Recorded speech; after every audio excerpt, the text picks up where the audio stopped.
My YouTube channel miscellaneous learning. तो बहुत दिनों के बाद आज हम लेकर आए गए सेमेस्टर 1 का वन शॉट फार्मूला रिवीजन। चलिए तो वीडियो को स्टार्ट करते हैं। सबसे पहले आप हमारे चैनल पे नए हैं तो चैनल को सब्सक्राइब करें, दोस्तों को भी वीडियो का लिंक शेयर करना बिल्कुल मत भूलें। तो चलिए मैथमेटिक्स ऑन सेमेस्टर 1 का हम लोग फार्मूला प्लस कॉन्सेप्ट रिवीजन करेंगे। ये देखिए CBCS बेस्ड है आपका UGC करिकुलम पे, इसको हम लोग वन शॉट रिवीजन कैप्सूल बोलेंगे। देखिए इसमें बुक्स इंक्लूडेड आपका 4 बुक है, degree level of trigonometry, set theory, matrices और मॉडर्न एब्स्ट्रैक्ट अलजेब्रा। हर यूनिवर्सिटी के लिए मददगार साबित होगी, खासकर ये SKMU को लेकर थोड़ा ज़्यादा फोकस है क्योंकि SKMU का अभी एग्जाम होने वाला है सेमेस्टर 1 का। तो चलिए स्टार्ट करते हैं और देखते हैं। सबसे पहले हम लोग देखते हैं de Moivre's theorem.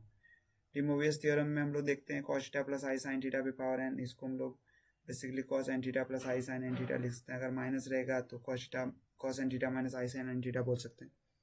cos pi plus आई साइन पाई का वैल्यू -1 के इक्वल होगा और cos 0 प्लस आई साइन 0 का वैल्यू 1 के इक्वल होगा और cos pi by 2 plus I sine pi by 2 का वैल्यू i के इक्वल होता है और cos pi by 2 minus I sine pi by 2 का वैल्यू -i के इक्वल होगा। अब बेसिकली यहाँ पे एक फॉर्मूला कभी कभी यूज हो जाता है कि √2 into cos pi by 4 plus minus I sine pi by 4, तो इसका वैल्यू होगा, अगर यहाँ पे प्लस रहेगा तो 1 प्लस आई, अगर माइनस रहेगा तो 1 माइनस आई। अब देखते हैं application of de Moivre's theorem. cos n थीटा का फॉर्मूला से याद कर लेना आप लोग को, sin n थीटा का भी फॉर्मूला आप याद कर लेंगे, इससे डायरेक्ट एक क्वेश्चन रहेगा। cos n थीटा का बोलता है cos to the power n theta minus NC2 cos to the power n minus 2 theta into sine square theta. तो इसको याद रखने का ट्रिक है कि cos में जो होता है हमेशा इवन पावर होता है। देखिए cos की पावर n थीटा है माइनस NC2, तो cos की power n minus 2 into sine square theta, फिर इवन ही चल रहा है। आप देखिए साइन में ऑड आएगा NC1 cos to the power n minus 1 theta into sine theta और NC3 cos to the power n minus 3 theta into sine cube theta, इस तरह चलते रहेगा इन्फिनिटी तक।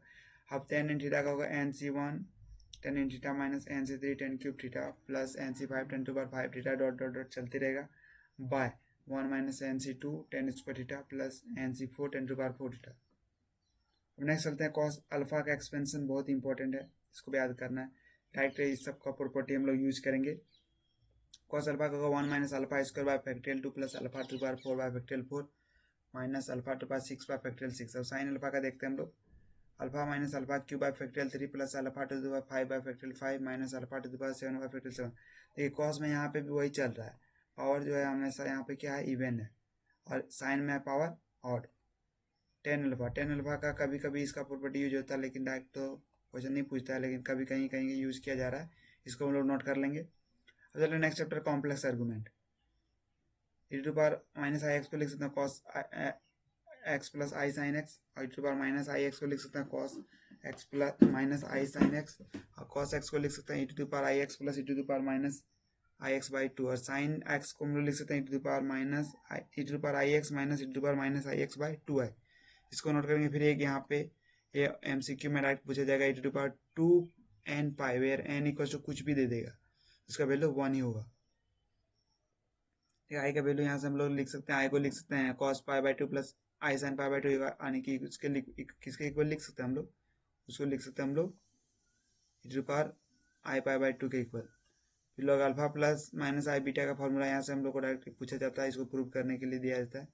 तो 1/2 लॉग अल्फा इसका प्लस बीटा इसका plus minus i into tan inverse beta upon alpha. Next chapter है ग्रेगोरी सीरीज। तो वन शॉट है, इसलिए हम लोग फॉर्मूला सब में रिवाइज करेंगे, कोई क्वेश्चन सोल्व करना अभी आसान नहीं, उतना है नहीं माउस से क्वेश्चन सोल्व करना।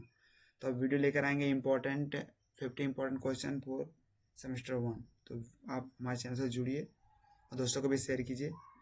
टेन इनवर्स एक्स का होता है x minus X cube by 3 plus X to power 5 by 5 minus X to power 7 by 7। अगर यही थीटा के टर्म में रहेगा तो टेन थीटा हो जाएगा, कुछ नहीं करना।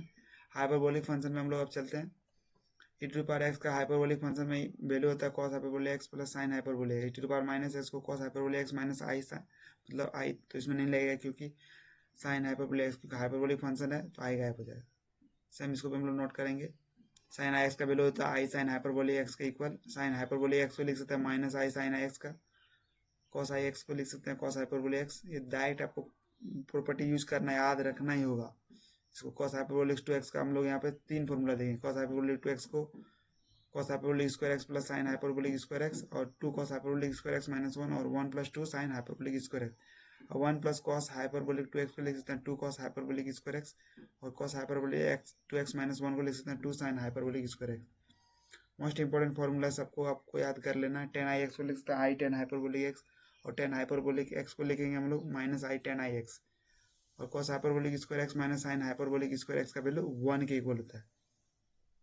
तो यहाँ से हम लोग इसको डेराइव करेंगे। Sec hyperbolic square x plus 10 hyperbolic square x का भी वैल्यू 1 होता है। Cot hyperbolic square x minus cosec hyperbolic square x का वैल्यू 1 होता है। नेक्स्ट हम लोग देखते हैं summation of series. Next chapter हमारा जो है समेशन ऑफ सीरीज है। तो फटाफट हम लोग देखते हैं sine alpha plus beta sine alpha plus 2 beta dot और एन टर्म तक जाएगा। तो इसका जो वैल्यू होगा sine n beta by 2 by sine beta by 2 into sine 2 alpha plus n minus 1 into beta. देखिए यहाँ पे साइन का प्रॉपर्टी फुल हो रहा था इसलिए यहाँ पे साइन लगा है। अगर यहाँ पे कॉस का प्रॉपर्टी फॉलो देखिए अभी होगा, अभी कॉस का हम लोग तो कॉस का देखिए यहाँ पे कुछ नहीं करना है, सेम वैल्यू वही रहेगा। यहाँ पे कॉस है तो यहाँ पे सिर्फ कॉस के इक्वल हो जाएगा, मल्टीप्लाई हो जाएगा। अब मैट्रिसेस चैप्टर में हम लोग चलते हैं। नेक्स्ट चैप्टर मैट्रिसेस में डिटरमिनेंट ए का वैल्यू अगर 0 है तो वो सिंगुलर मैट्रिक्स होगा, और determinant A is not equal to 0 तो नॉन सिंगुलर मैट्रिक्स होगा। A B is not equal to B A कभी नहीं हो सकता है। A into I equal to I into A equal to A के इक्वल होता है, और determinant of A B equal to होता है determinant of A into determinant of B, और ए का ट्रांसपोज इक्वल टू ए के बराबर होता है, और के इंटू ए का ट्रांसपोज इक्वल टू के इंटू ए का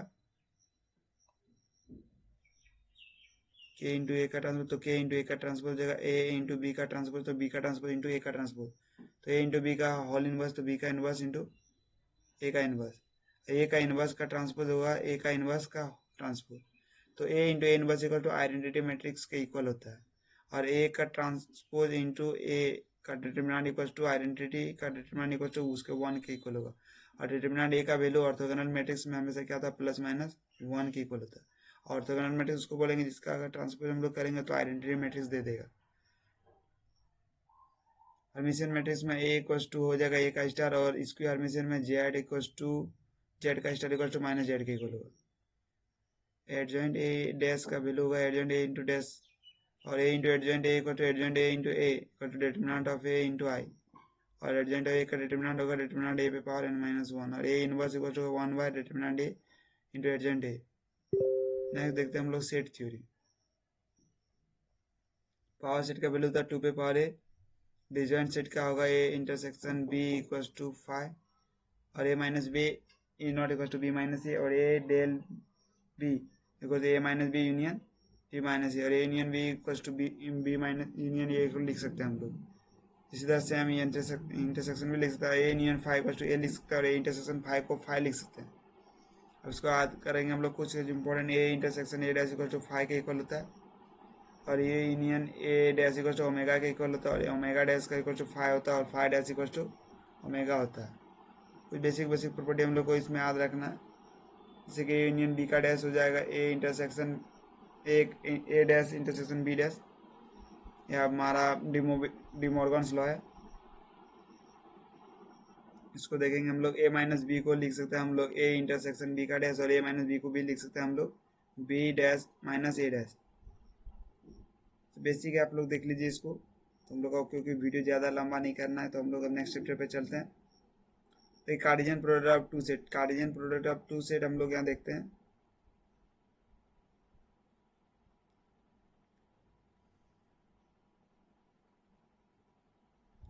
कार्टेशियन प्रोडक्ट हम लोग दो सेट को बोलेंगे, लेट ए और बी दो सेट है, दो सेट कंसिस्टिंग ऑफ ऑर्डर, अगर पेयर ए कॉमा बी कर रहा है तो हम लोग ए बिलोंग्स टू ए और बी बिलोंग्स टू बी, तो कॉल उसको बोलेंगे कार्टेशियन प्रोडक्ट। इसको डिनोट करते हैं ए क्रॉस बी से। देखिए जनरल कुछ इसको याद हम लोग कर लेंगे यहाँ से, बहुत इंपॉर्टेंट फॉर्मूला है क्योंकि ये डायरेक्ट थ्योरम है तो ये क्वेश्चन पूछा ही जाएगा। ए क्रॉस बी यूनियन सी को ऐसे लिख सकते हैं हम लोग, इसको आप लोग नोट कर लीजिएगा। तो मैं हाईलाइट कर रहा हूँ तो उसको आपको नोट करना ही है, क्योंकि ये प्रीवियस ईयर क्वेश्चन भी इस तरह के पूछे गए हैं। आपको मैं प्रीवियस ईयर टोटल 10 ईयर्स की प्रीवियस ईयर करा दूंगा। अभी टाइम कम है इसलिए मैं अभी वीडियो पे ज़्यादा ध्यान नहीं दे पा रहा हूँ, इसलिए नेक्स्ट बढ़ते हैं हम लोग डेफिनेशन ऑफ रिलेशन। कोई रिलेशन को बोलेंगे ए और बी कोई सेट्स है, relation R from A to B equal subset of A cross B, तो इसको बोलेंगे रिलेशन। देखिए फंक्शन रिलेशन के बीच डिफरेंस क्या है।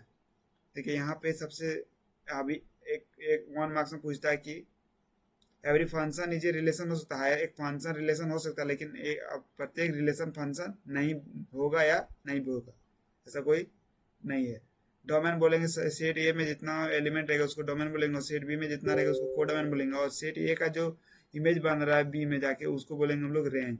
इनवर्स रिलेशन देख सकते हैं आप यहाँ पे, अगर x को y रिलेशन टू r है तो y को x भी रिलेशन क्या हो जाएगा, r इनवर्स।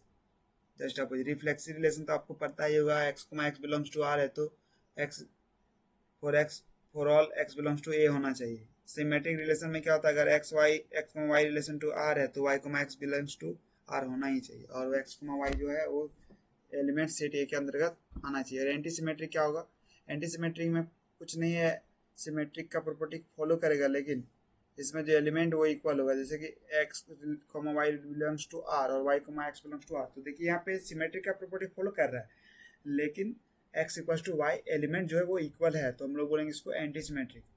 देखिए ट्रांजिटिव हम लोग देखते हैं, ट्रांजिटिव में x, y belongs to r है तो y, z belongs to r, तो x, z बिलोंग्स टू अगर r हो रहा तो वो ट्रांजिटिव रिलेशन कहलाएगा। इक्विवेलेंस रिलेशन में जो रिलेशन रिफ्लेक्सिव हो, सिमेट्रिक हो, ट्रांजिटिव हो, तो उसको हम लोग इक्विवेलेंस रिलेशन बोलेंगे। देखिए अब हम लोग यहाँ पे एक पॉइंट है, the relation congruence modulo n is the set of integers is an equivalence. देखिए कॉन्ग्रुएंस मोडुलो है जो वो हमेशा एक इक्विवेलेंस रिलेशन होगा, ये 1 मार्क्स में पूछता ही है। पार्टीशन ऑफ सेट देख सकते हैं, partition of a set is a disjoint class C of non impactive subset of A which union is full of set A itself. समझ रहे हैं, जो यूनियन है सेट ए का वो क्या होगा, खुद का हो जाएगा। Partition the subsets are called, उसको बोलेंगे हम लोग पार्टीशन। कुछ प्रॉपर्टी यहाँ पे आप देख सकते हैं पार्टीशन का,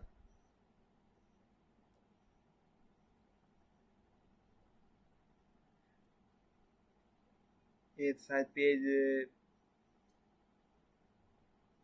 दिक्कत नहीं, मैं इसको सुधार देता हूँ। हाँ यहाँ पे देख सकते हैं properties of equivalence classes, equivalence class का प्रॉपर्टीज आप देख सकते हैं यहाँ पे। इक्विवेलेंस क्लास का आपको a belongs to equivalence class of a, इसको बोल सकते हैं a b belongs to equivalence class से, तो आने को b equivalence class of B equals to equivalence class of a equal होगा। अगर a equivalence class of A equals to equivalence class of b होगा तो if and only if a relation to b और a comma b belongs to क्या होना चाहिए, are होना चाहिए। और इसका एक और प्रॉपर्टी है, प्रॉपर्टी बहुत इंपॉर्टेंट है, आप इसको देख लीजिएगा। अगर equivalence class of A equals to equivalence class of B है तो equivalence class of A intersection equivalence class of B equals to 5 के इक्वल होता है। यहाँ पे देख सकते हैं equivalence relation defined on A set S decomposes the set into disjoint equivalence classes. Conversely जो पार्टीशन है वो भी इंड्यूस करेगा N equivalence relation on set S, दोनों का जस्ट क्या है, कन्वर्स है। इसको हम लोग नोट कर लेंगे ये पॉइंट को, इससे भी कभी एमसीक्यू डायरेक्ट पूछा जाता है। देखिए partial order relation, partial order relation ऐसा रिलेशन को बोलेंगे जो रिफ्लेक्सिव होगा लेकिन सिमेट्रिक ना होकर एंटी सिमेट्रिक और ट्रांजिटिव होगा। पार्शियली ऑर्डर में हम लोग देख सकते हैं, हम लोगों ने पढ़ा इसको, आप लोग देख लीजिएगा। डिफिनेशन बहुत इंपॉर्टेंट है क्योंकि सेट थ्योरी से ज़्यादातर डिफिनेशन ही पूछा जाता है। फंक्शन भी आप देख लीजिएगा, फंक्शन उसको बोलते हैं एक नॉन इम्पेटिव सेट है ये और एक नॉन इम्पेटिव सेट है बी। इम्पेटिव सेट नहीं होना चाहिए, नॉन इम्पेटिव सेट आपको वहाँ पे मेंशन करना ही होगा। Is a rule which associates to each element of A is unique element of B and is denoted by F such that A tends to B। अब real valued function क्या होता है, देखिए if the domain and the common codomain are the subsets of real number, अगर real number का है तो उसको बोलेंगे हम लोग रियल वैल्यूड फंक्शन। जैसे कि fx equals to sin x और fx equals to log x, क्या ये रियल वैल्यूड फंक्शन। ये भी इसको भी हम लोग एंटी क्लॉकवाइज हो चुका है, इसको भी सही कर लेते हैं। देखिए आइडेंटिटी फंक्शन है, फंक्शन को आइडेंटिटी क्या बोलेंगे, जब क्या बोला कि f sided a tends to a, मतलब is said to be an identity function if each element of age mapped into itself, एक अपना एलिमेंट खुद के साथ मैच हो रहा है। जैसे कि अगर एक सेट में 1 2 3 है तो दूसरे सेट में भी 1 2 3 होगा। अरे एक का रिलेशन एक के साथ है, दो का रिलेशन दो के साथ है और तीन का रिलेशन तीन के साथ है, तो उस तरह का मैपिंग को हम लोग बोलेंगे आइडेंटिटी फंक्शन या फिर मैपिंग। देखिए हम फंक्शन को हम लोग मैपिंग बोलते हैं, ऐसा नहीं कि फंक्शन अलग चीज है और मैपिंग अलग चीज है, दोनों एक इक्वल है। नेक्स्ट हम लोग चलता है कांस्टेंट फंक्शन पे। कांस्टेंट फंक्शन क्या होगा, देखिए कोई फंक्शन है जिसका मैपिंग ए टू बी है, उसको कांस्टेंट तब बोलेंगे जब image of every element of A is the same element in B. समझ रहे हैं, image of every element of A is the same element in B. Onto function जिसको हम लोग सब्जेक्टिव बोलते हैं, मोस्ट इंपॉर्टेंट है। कभी कभी ऑन टू ना पूछ कर वो क्या पूछ देता है हमसे, डिफाइन सब्जेक्टिव फंक्शन, तो हम लोग कंफ्यूजन में आ जाते हैं, इसलिए हम लोग को क्या करना, दोनों याद रखना। देखिए फंक्शन को ए से बी जा रहा है such that element in b is the f image of at least one element of a. देखिए क्या बोल रहा है कि बी का जो है इमेज होना ही चाहिए सब मतलब आपका सेट ए में। देखिए वन वन फंक्शन जिसको इंजेक्टिव फंक्शन ही बोलता है, दोनों नाम याद रखना आपको। वन वन फंक्शन क्या होगा, सेट ए का जितना एलिमेंट होगा उसका इमेज सेट बी में मिलेगा हर एलिमेंट का, जिसमें कि f x equals to f x one equals to f x two, इसको हम लोग देखेंगे, और x equals to x one equals to x two prove करना होगा। अब इसको मिनिमम कब बोलेंगे, जब दो या दो से अधिक different elements in A have the same f image in B, then the function, उसको क्या बोलेंगे हम लोग, मिनिमम फंक्शन। एक कंपोजिशन ऑफ फंक्शन कुछ नहीं, अगर कोई एक तीन सेट है, हम लोग पहले एक प्रॉपर्टी फॉलो कर रहे हैं, ए से बी तक इमेज दिखाएंगे, फिर बी से सी, और एक दिखा देंगे ए टू सी। अगर इस तरह के प्रॉपर्टी को फॉलो कर रहा है तो इसको बोलेंगे कंपोजिशन ऑफ फंक्शन। यहाँ से एमसीक्यू में क्या पूछा गया था प्रीवियस ईयर में, आपको दिखाता हूँ मैं। देखिए यहाँ से डायरेक्ट आपको देखिए, composition of function is not necessarily composite commutative, sorry, composition of function हमेशा क्या होगा, नेसेसरली नहीं है कि वो कम्यूटेटिव होगा। Composition of mapping is associative होगा। ये 1 मार्क्स का क्वेश्चन पूछा गया था। अगर बोल रहा है कि अगर x tends to y relation है और y tends to z relation है, तो हम लोग को पता है अगर f और g 1 1 है तो g ऑफ f यानी कि वो क्या होगा, 1 1 होगा। अगर f एंड g 1 2 है तो g ऑफ f इज क्या होगा, 1 2 होगा। देखिए इस सम आप लोग को इस रिजल्ट को थोड़ा याद रख लेना, कोई प्रॉपर्टी या बुक्स आप पढ़ सकते हैं। देखिए ये सब आपको प्रूव करने के लिए आएगा। मैं इसको प्रॉपर्टी इसलिए दे रहा हूँ क्योंकि एमसीक्यू में डायरेक्ट पूछ दिया जाता है, तो आप इसको नोट कर लीजिएगा। अब देखिए मैट्रिसेस एंड डिटरमिनेंट में चलता हूँ मैं। रेक्टेंगुलर मैट्रिक्स उसको बोलेंगे जिसमें नंबर ऑफ रोज नहीं हो नंबर ऑफ कॉलम के इक्वल। नेक्स्ट है स्क्वायर मैट्रिक्स। स्क्वायर मैट्रिक्स में number of rows equal to number of column के इक्वल होगा, यानी कि एम इक्वल टू एन, यानी कि रो इक्वल टू कॉलम होना चाहिए। Non singular matrix determinant a equal to not zero, और singular matrix determinant a equal to zero. लेकिन डायगोनल मैट्रिक्स स्क्वायर मैट्रिक्स होगा इसका all elements except the diagonal elements are zero. Diagonal element छोड़कर क्या होगा, सब जीरो होगा। Scalar matrix में स्केलर बोलेंगे जिसका डायगोनली एलिमेंट जो होगा इक्वल होगा, जो होगा तो 1 1 1 हो गया, या फिर √3 √3 √3।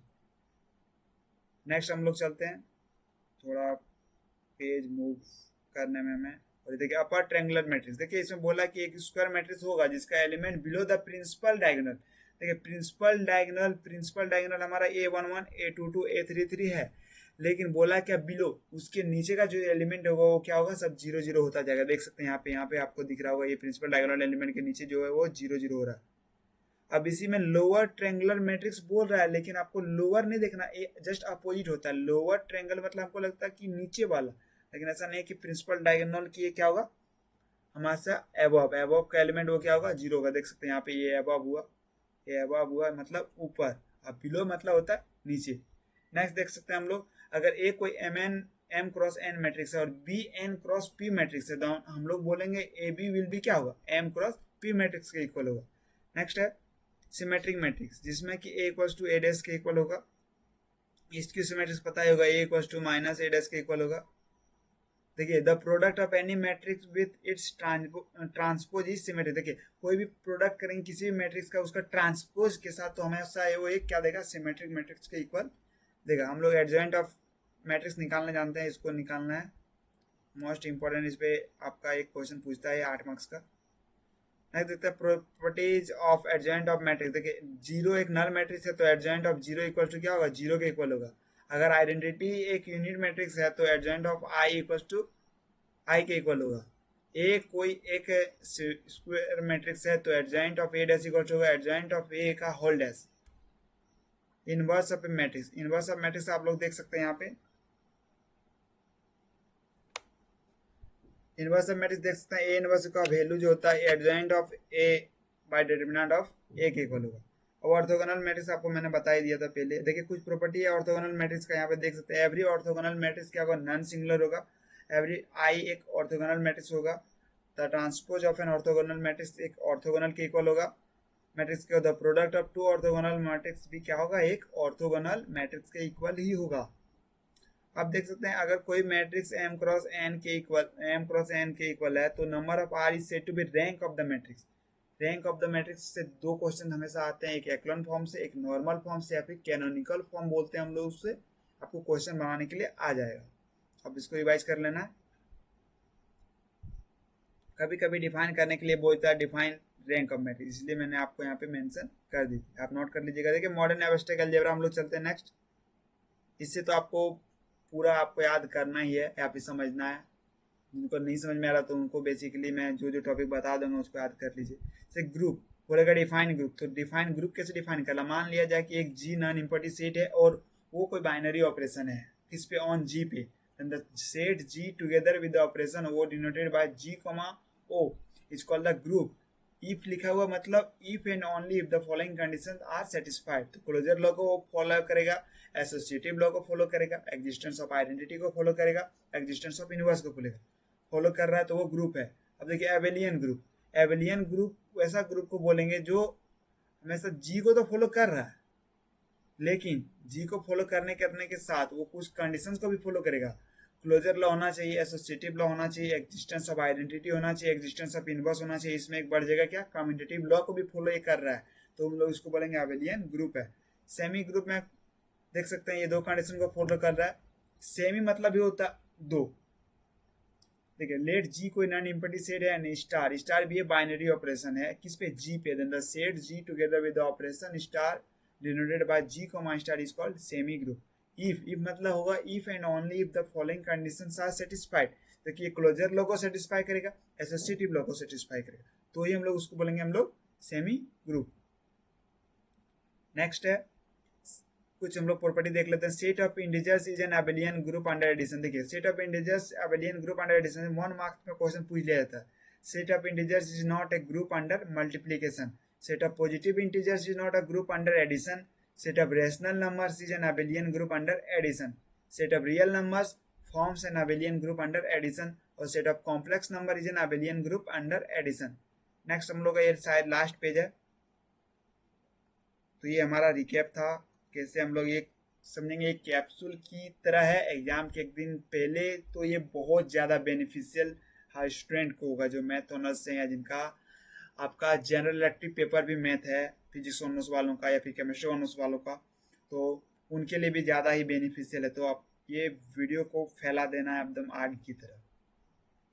नेक्स्ट देख सकते हैं आपको the identity element is G J group in a group is unique. बोला गया कि एक आइडेंटिटी एलिमेंट है वो क्या हुआ, यूनिक। इसको प्रॉपर्टी हम लोग को फॉलो करना है, तो मैंने वैसे इसे नोट डाउन कर दिया है, इंपॉर्टेंट है, आप इसकी प्रॉपर्टी को आप देख लेना है। The inverse of an element is a group is unique, ये सब ये आपका थ्योरम है। मैंने बस उसे नोट डाउन इसलिए किया कि 1 मार्क्स में डायरेक्ट बेसिस पे पूछ लिया जाता है क्वेश्चन को, क्योंकि अभी थ्योरी बताना उतना पॉसिबल हो नहीं पा रहा है, वीडियो बहुत ज़्यादा लंबी हो जाएंगी हर क्वेश्चन का थ्योरी बताना। तो मैं चाहूँगा कि आपको 4 बुक की 4 वीडियो और मैं अपलोड करना का प्रयास करूँगा, क्योंकि टाइम भी मेरे पास भी बहुत ज़्यादा नहीं है, मुझे भी कुछ अपनी भी स्टडी करनी होती है। The inverse of the product of two elements is a group is the product of the inverse taken in reverse order, the order of group. A group which has finite number of elements is called a finite group and the number of its element is called order of the group. देखिए every cyclic group is an abelian group, direct basis पे पूछा गया previous year में question को। Next है every सब group H of a cyclic group G is also a cyclic group, बहुत important है, इस प्रॉपर्टी को आपको देख लेना। रिंग्स, रिंग्स के बारे में पूछा जाता है, डिफाइन रिंग्स और डिफाइन फील्ड्स, कुछ नहीं करना है, रिंग्स को पहले देखते हैं। Let R be a set and let two binary operation call addition, उसको डिनोट करते हैं प्लस से, एंड मल्टीप्लीकेशन को डिनोट करेंगे डॉट से। अभी defined over the set R then the system R comma plus comma dot, मतलब dot वहाँ पे मल्टीप्लाई का सिंबल है, is called a ring. Ring are से डिनोट कर इसलिए आर लिखे। If the following postulate are satisfy, अगर इसको सेटिस्फाई करेगा तो उसको हम लोग क्या बोलेंगे, रिंग बोलेंगे। क्या सेटिस्फाई करेगा, लॉ ऑफ एडिशन को सेटिस्फाई करना चाहिए, लॉ ऑफ मल्टीप्लिकेशन को सेटिस्फाई करना चाहिए, और डिस्ट्रीब्यूटिव लॉ को सेटिस्फाई। तो law of addition, law of multiplication और डिस्ट्रीब्यूटिव लॉ का जो प्रॉपर्टी है उसको देख लेना आप लोग को। और फील्ड में बेसिकली कुछ नहीं, आर को हम लोग आर की जगह पे एफ कर देंगे। तो देखिए फील्ड का हम लोग डेफिनेशन कैसे बनाते हैं। लेट आर, आर यहाँ पे है तो हम लोग लिखेंगे let F be a set and let two binary operation called addition and multiplication be defined over the set F, then the system F comma plus comma dot is called a field F. If the following postulates are satisfied, तो law of addition ये भी follow करेगा, law of multiplication को भी follow करेगा, law of distributive law को भी follow करेगा। अब कम्यूटेटिव रिंग उसको बोलते हैं ring R is said to be commutative ring.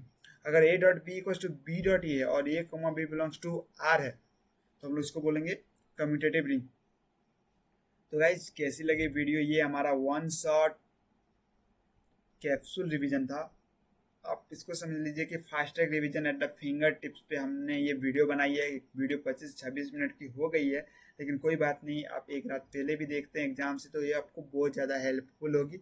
और उसके बाद में मैं आपको ट्राई करूँगा कि जो प्रीवियस ईयर के 2 साल, वैसे मैं तो अभी प्रीवियस 5 साल तो नहीं अटैच कर सकता हूँ, 2 साल 3 साल का क्वेश्चन मैं अटैच करूँगा, क्योंकि न्यू पैटर्न जब से लागू हुआ 2017 से, वहाँ से क्वेश्चन मैं आपको हर एक बुक की अलग अलग सेपरेट वीडियो बनाऊंगा। तो इस वीडियो पे जितना ज़्यादा प्यार मिलेगा और वीडियो को ज़्यादा शेयर कीजिए, तभी मैं नेक्स्ट वीडियो लेकर आऊँगा। और दोस्तों को भी चैनल सब्सक्राइब करने बोलिए और वीडियो को ज़्यादा से ज़्यादा शेयर कीजिए, ताकि मैं आप जल्दी, अगर इस पे ज़्यादा व्यूज आ रहे हैं और इसका अच्छा रिस्पॉन्स मिल रहा है, मैं तो जल्दी वीडियो न्यू अपलोड करूँगा।